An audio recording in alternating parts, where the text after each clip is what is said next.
Hey, good morning mga paps. Nandito na naman tayo, yung Naps TV sa panibagong vlog ngayon. Wala kasi si Ethan, si Luhan, pumasok sa school at hindi kami makapag-vlog. Kaya ngayon paps, mayroon akong i-share sa inyo na napakalaga sa inyong bahay at makikinabangan nyo mga paps.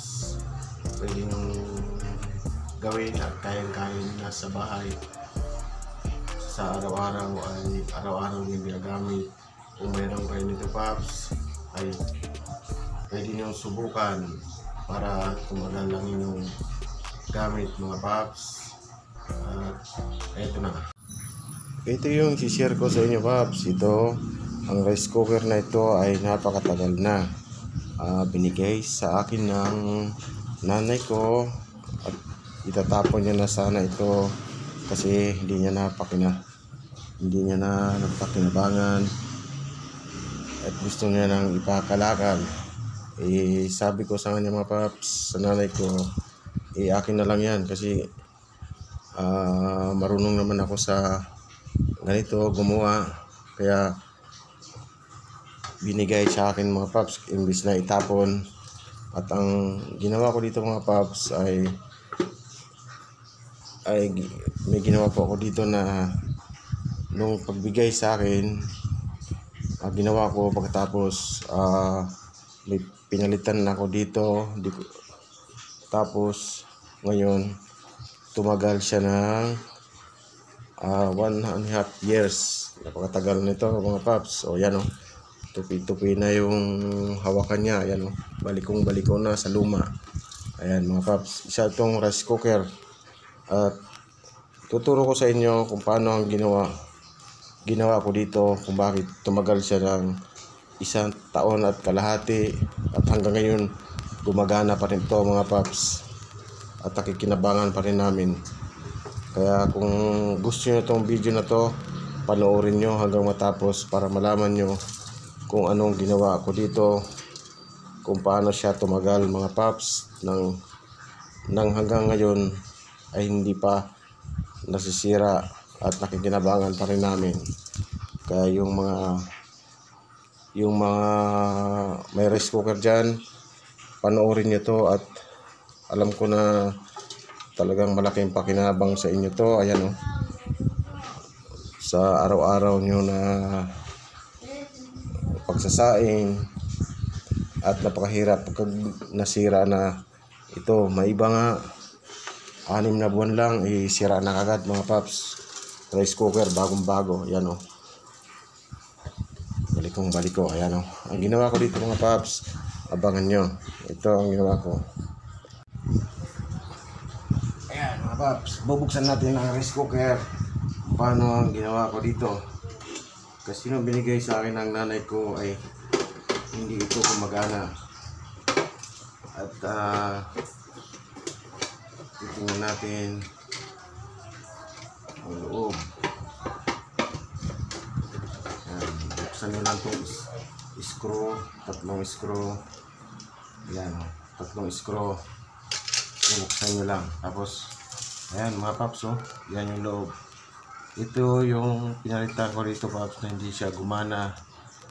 Ayan, ito pinalitan ko ng fuse. Ito fuse.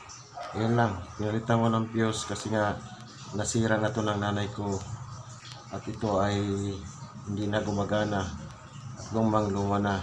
Kaya sabi ko sa nanay ko, akin na lang yan at gagawin ko. Ito mga paps, fuse lang pinalitan ko dito. Tapos meron akong ginawa dito. Yan o, ito yung takip niya mga paps. Ito yung takip niya. Diba nakaganito yan, ilagay mo siya ganito at tornilyo mo. Kaya ito paps, ang gagawin nyo, lalakihan nyo lang yung butas nito. Ito mga paps, kita nyo, mga maliit ang butas nito dito, singawan. Kaya ang gagawin nyo mga paps para tumagal yung rice cooker nyo, lalakihan nyo yung butas ng singawan para yung init sa loob madali siyang makalabas, hindi siya basta-basta masisira. Ayan, ito lang mga paps ang gagawin nyo. lakihan nyo lang yung singawan ng butas ng rice cooker nyo. Gamitan nyo lang ng ano, ito mga paps, oh, long nose, tapos pihitin nyo lang, tanggalin nyo lang, lakihan nyo lang to, o kaya pwede rin gagamit kayo ng grinder, gagrinderan nyo, butas-butasan nyo lang, tapos ayun, okay na yan. Tatagal na ang rice cooker nyo, aabot ng ilang taon. Ito mga paps, sobra na to, 1 taon kalahati. Hanggang ngayon ginagamit ko pa rin, kaya effective yung ginawa ko. Ayan lang, bubutasan nyo lang to, lakihan nyo yung butas para makasingaw mga paps yung init ng rice cooker. Kapag nagsasaing kayo, sobrang init, kaya minsan pag sobrang init puputok yung fuse, kaya hindi na kaya na ng fuse, sira na yung rice cooker niya. Kaya minsan ayaw mo na ipagawa, itatapon mo na kasi bibili ka na ng bago. Kaya kung may bago kayo rice cooker, lagyan nyo na ng malaking butas na ganito paps, para makasingaw siya at tumagal yung rice cooker, no? Yun lang po mga paps. Kung nagustuhan nyo ang aking video mga paps, paki-subscribe na lang po, at marami pa kayong makikitang video na makikinabangan nyo. Ayan, ito paps, oh, ilagay nyo lang yung tornilyo dito. Yan, ilagay nyo, ikakabit nyo. Yan, kakabit, ibabalik nyo lang dito. 3 tornilyo na to, screwdriver lang ang ano yan.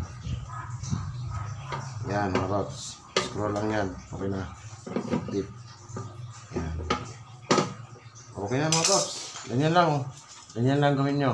Ayan, oh, sinaingan pa to namin. Ayan, oh, sinaingan namin kanina at okay na okay. Ayan, oh, ayan mga paps. Ayan, oh, naluto yung kanin. Ayan, okay. Okay, thank you at maraming salamat.